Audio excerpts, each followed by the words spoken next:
Hey friends, have you ever felt like you needed to apologize or you wish that somebody else would apologize to you?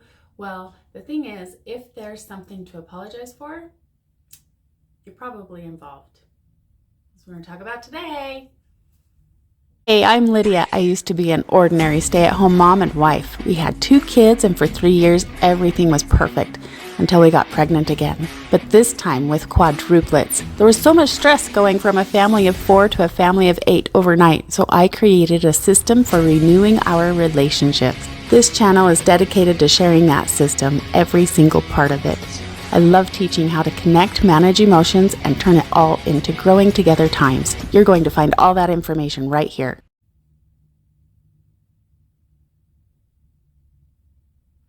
All right, here's the deal. If you have a pain inside, a hurt heart, and you feel like someone needs to apologize to you, well, that's your signal that you need to go apologize to them. I know it doesn't sound right, but most of the time it'll be so helpful because the other person often has no idea that they've done anything at all. They're just oblivious. And we walk around not knowing what we're doing. We walk around not thinking about what we're doing. And then the other people get offended and hurt because we're just not thinking. We're just not paying attention. And it's not intentional most of the time. So when you're feeling hurt, that's when you go and you say, not, I need you to apologize to me. No, you say, I wonder what I did in this. Because there's always two parts. Always two parts. Someone who does something and someone who reacts to that. Always. So it could be like, I'm sorry that I might have reacted wrong. I might have lost control of my emotions.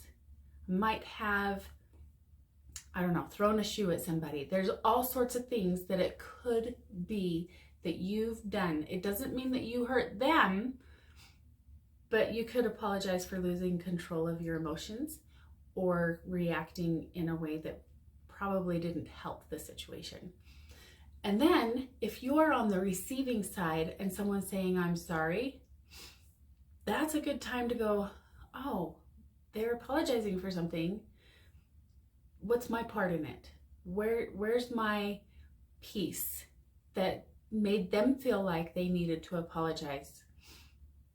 And then we think about it and we go, oh yeah, I did something dumb. That was really dumb. Or in some cases, actually, you're not alone. If this is you, it's okay. It's normal and it's common. If someone says, hey, I need you to apologize for me, you need to say you're sorry. What for? What did I do? You're not alone. People are oblivious all the time. All the time. And it's okay to ask, what did I do to hurt you? How did I contribute to this situation? And I'm sorry that I participated some way, and I'm sorry that I don't know what I did, but I know something happened because someone's coming to apologize. There's something going on. If someone is yelling and reacting to something about you and including you in their reaction, they're calling you names, they're throwing something at you, or throwing your shoes across the room, or whatever it is. If someone's coming to you with their reaction to a situation, then it's time to think about what you did. What did I do to cause this reaction or to contribute to this reaction? Because we don't really ever cause someone else's emotions, right? Excuse me. We can contribute, but that reaction is like we own our emotions. We don't want to let them own us. We are in charge of our emotions. Our spirit and our body, they got to figure out how to work together. But your brain and your spirit are in charge of the emotions. A lot of times we've got it flipped around. We think that our emotions are in charge, and we're we're just at victimhood, that, oh no, I feel this way. You don't have to feel that way. No matter what the feeling is, you can feel it and move through it. Feel the feeling and move through it so you can get onto the other side and feel something else. Feelings are meant to be felt. It's part of the human experience on this life, that we have feelings and emotions, and they are to help us see the situation that we need to change. So if you're feeling hurt or if you're feeling angry, then you can think about it inside and figure out how you want to proceed. You don't have to just react. You don't have to just let somebody react at you. I know that sounds funny, reacting at you, but that's what we do. If somebody is coming at you and they're hurt and they're yelling, it's a reaction, because most of the time, if we think about it and we process the situation, we go, oh, something's going on, I need to go and talk. And then we talk, and when we are in that emotion and expressing anger and yelling or whatever it is, it's reactive. It's reactive instead of proactive. If we can figure out and decide ahead of time, if something happens, maybe I'll do this, and not just start yelling and freak out. And we can think about the situation. Everybody has two parts. If you're in a conversation means two parts. It's just, you gotta have somebody else there to actually have a conversation with, or you're not in a conversation. You're just not. So we look at the situation and we think about it and go, what did I do as part of this situation? And then take ownership of it. It's not anyone's fault. It's just what happened. Oh, okay, I didn't pay attention. I'll try to pay attention better next time. And it's super, super easy. But when we're having this forgiveness conversation, we do the forgiving, we ask for forgiveness. And if somebody comes to us and says, "Rawr, ah," then we apologize and say, okay, what did I do? And we can actually ask them, what is it that I did?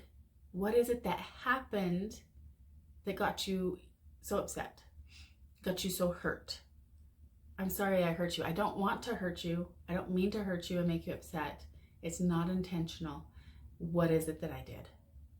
And I'm sorry, I'm just oblivious. You got to tell me stuff because I can't read minds. And I don't think that the other person can read minds either. So thanks for trying to read my mind. I wasn't actually thinking that, just clarifying and verifying, like we've talked about before. But really, really, really, if someone's coming to apologize, we need to be like, oh, how did I contribute to this? And if we're oblivious, okay, we're oblivious. We just deal with it and figure it out and move on. Feel the feelings, experience the feeling, not vomiting it all over everybody else, and then let it go so we can move on to the next emotion.